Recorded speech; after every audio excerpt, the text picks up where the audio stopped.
This podcast contains frank descriptions of physical violence and human remains. Listener discretion is advised.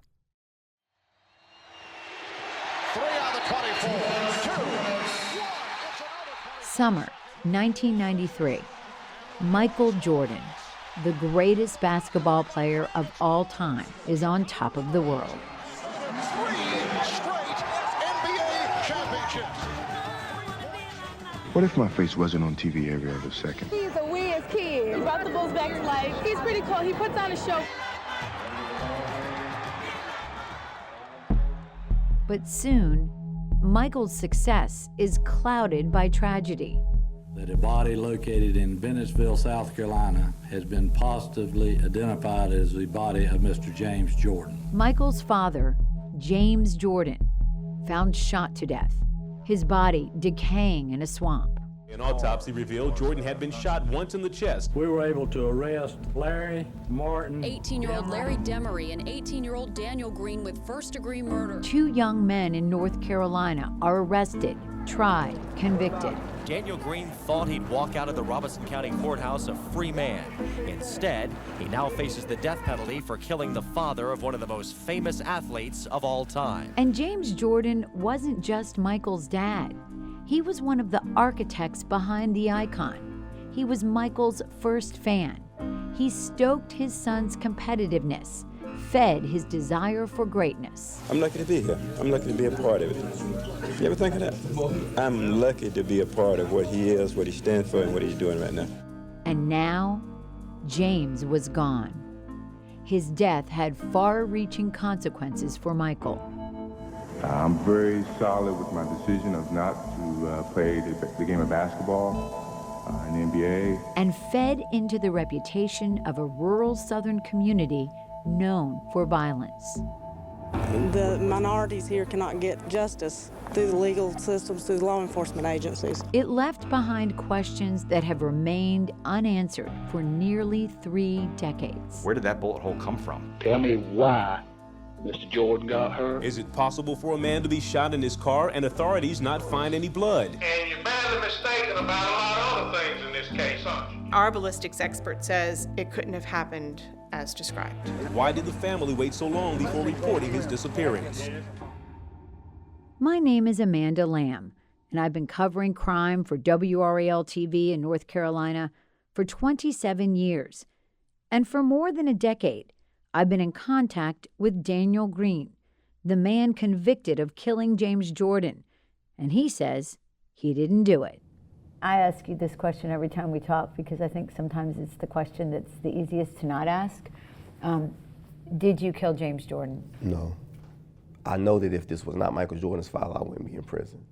Daniel believes the spotlight of celebrity blinded those responsible for carrying out justice, putting him behind bars for more than half his life for a crime he says he didn't commit. And listening to Daniel over the years, I've had to wonder, could he be telling the truth?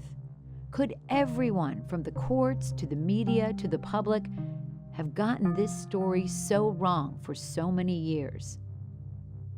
On this podcast, we're going to completely re-examine this case and all the evidence. I invite you to set aside what you think you might know about this story. We'll go beyond the headlines, guided by people who were there and voices that have never spoken publicly before.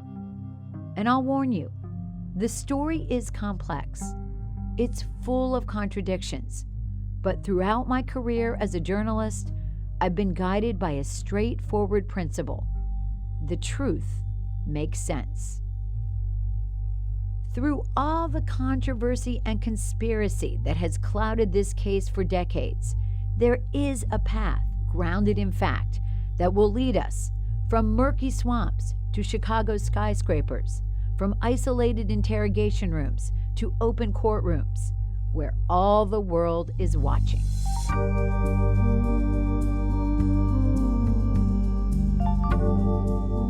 From WRAL Studios, this is Follow the Truth, the story of the James Jordan murder and the man who says he didn't do it.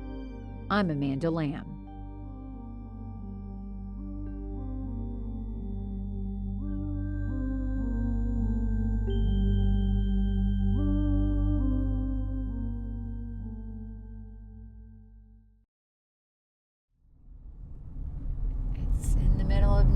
that's for sure. In 2019, my producer, Cliff Bungardner, and I came here to a rain-soaked two-lane highway in South Carolina.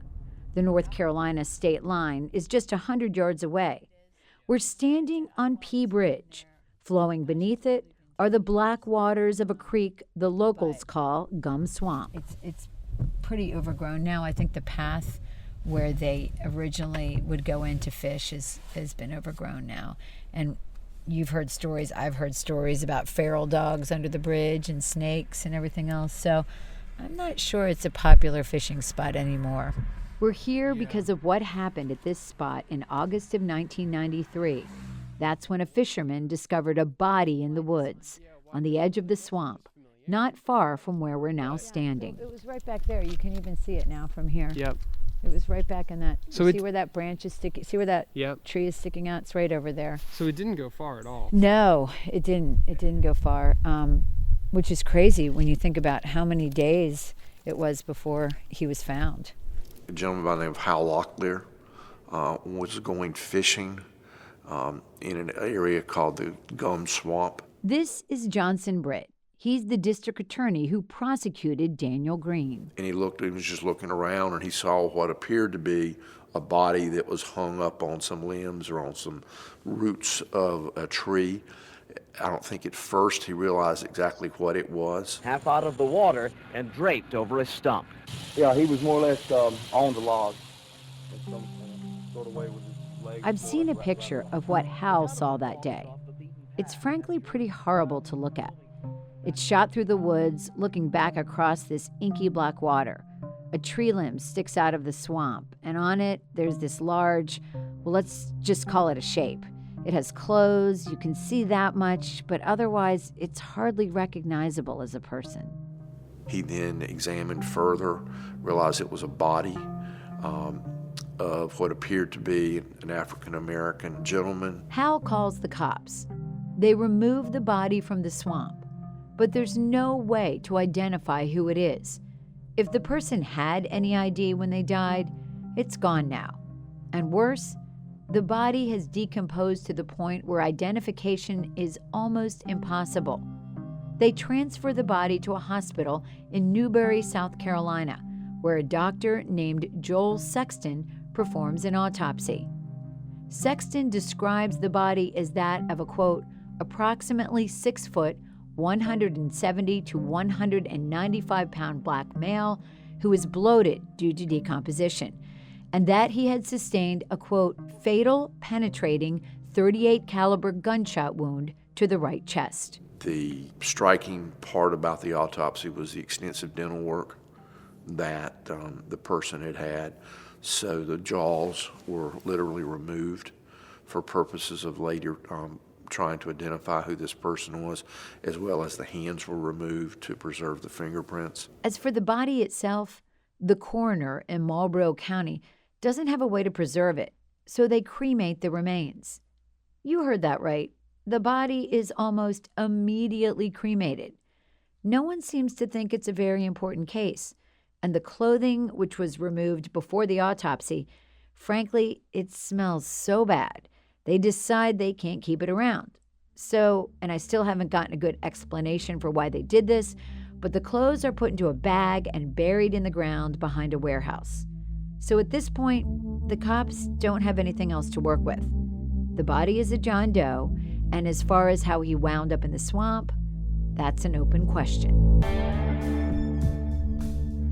More after the break.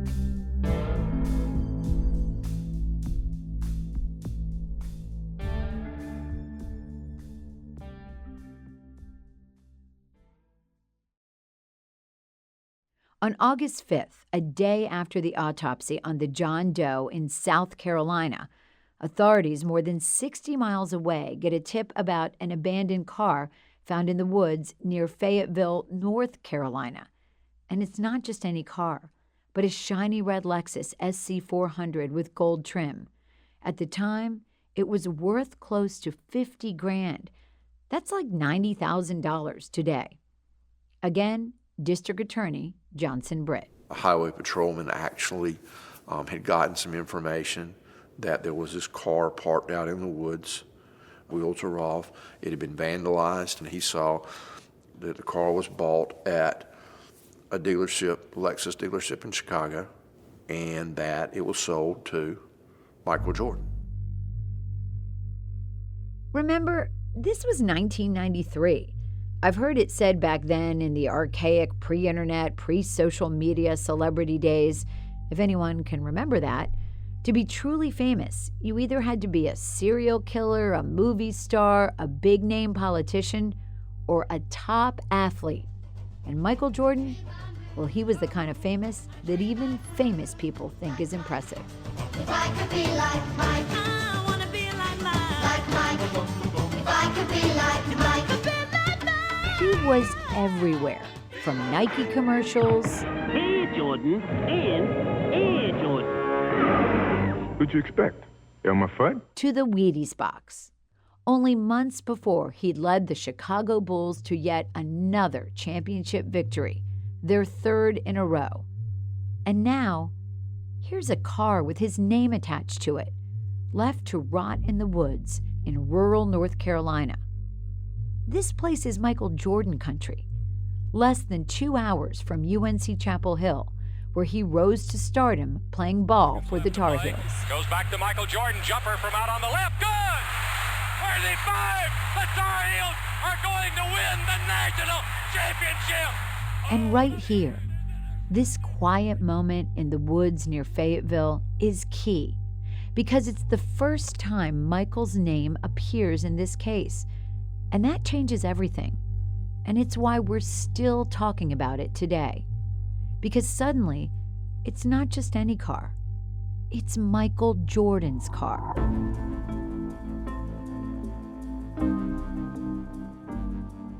Pretty quickly, calls start flying around. First, the highway patrol officer who locates the car calls the Lexus dealership in Chicago.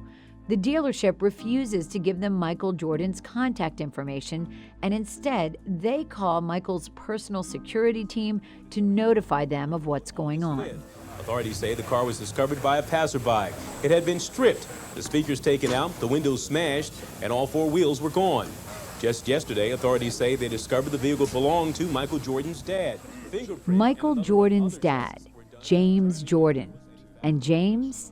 Investigators suddenly learn he's missing. Authorities have been in contact with Jordan's security personnel in Chicago. They and the Cumberland County Sheriff's Department are working the case, but so far, no one knows the whereabouts of James Jordan. The last time anyone heard from him was on July 22, 1993. He went to Wilmington, North Carolina to attend a friend's funeral. The following day, he was supposed to catch a flight from Charlotte to Chicago to attend a golf tournament with Michael, but he never showed. That was almost 2 weeks before the Lexus was found. In the meantime, James' 57th birthday came and went. And yet, the family didn't report him missing. They said it wasn't unusual for him to go out on his own for a while.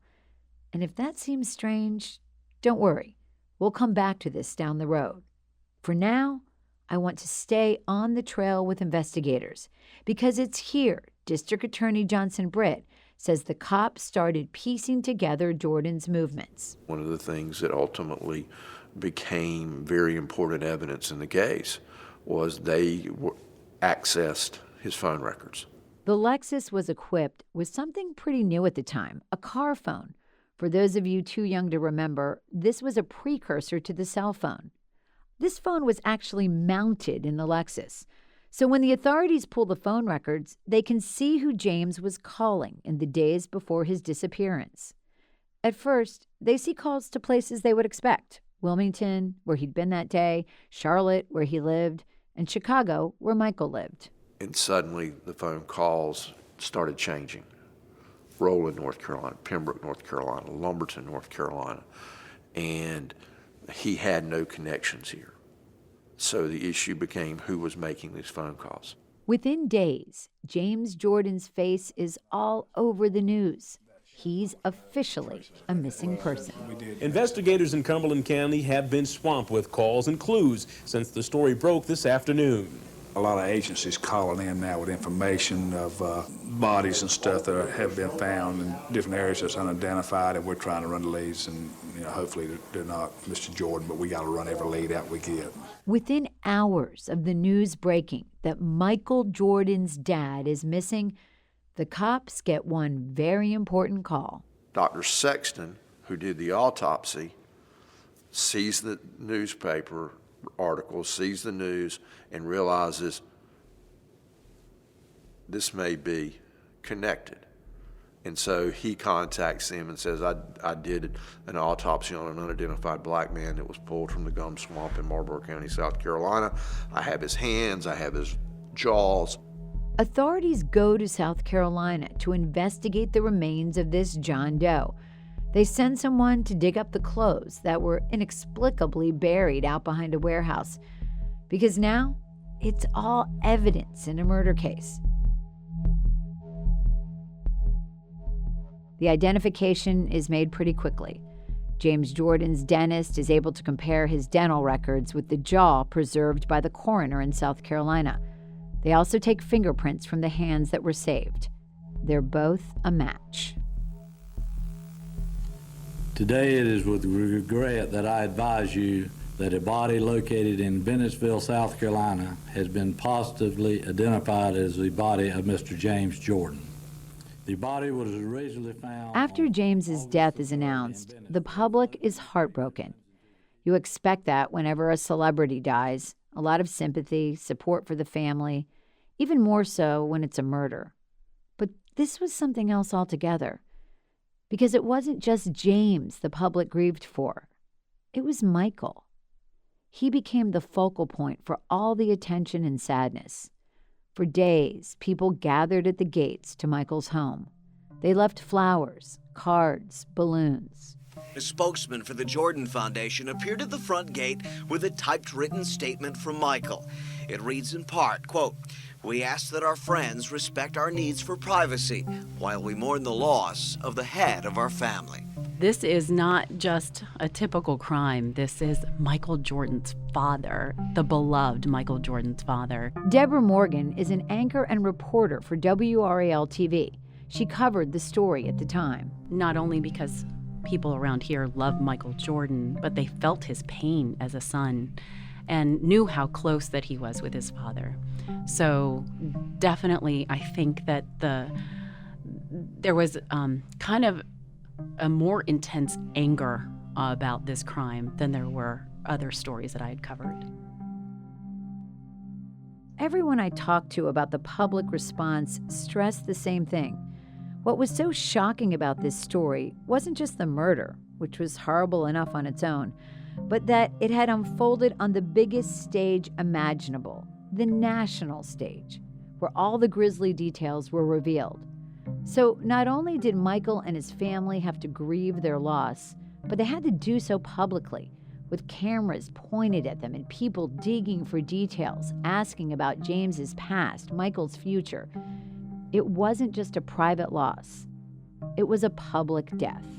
People came with fruit baskets, flowers, and cards. It's just real sad. And I feel very badly for the Jordans, especially for Michael, because James is very dear to his son, Michael. As more family and friends arrived for the service, so did stargazers, hoping to catch a glimpse of Michael Jordan. Dean Smith, Jordan's coach at UNC, was here, as were some of Jordan's Chicago Bulls teammates.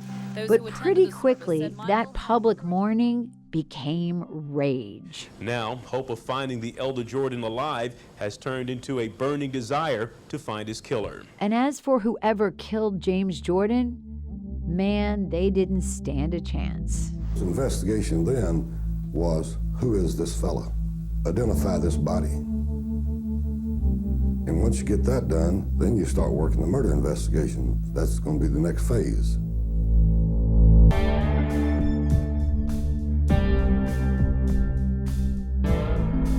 On the next episode of Follow the Truth. I noticed you're shaking real bad. Is there something wrong? I'm scared. What are you scared of?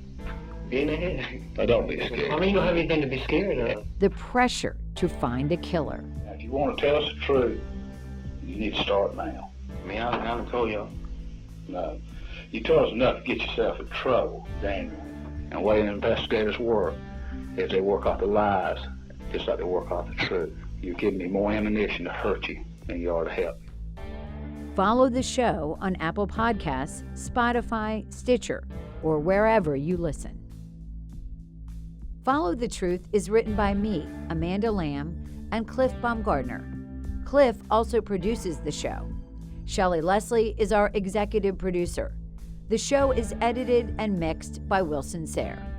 Our production manager is Anita Normanley. Original music is by George Hodge and Lee Rosevere.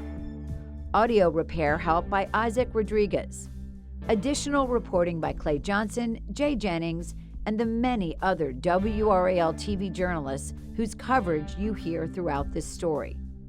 The show is represented by Melinda Morris Zanoni and Legacy Talent Entertainment, with branding and digital marketing by Capital B Creative.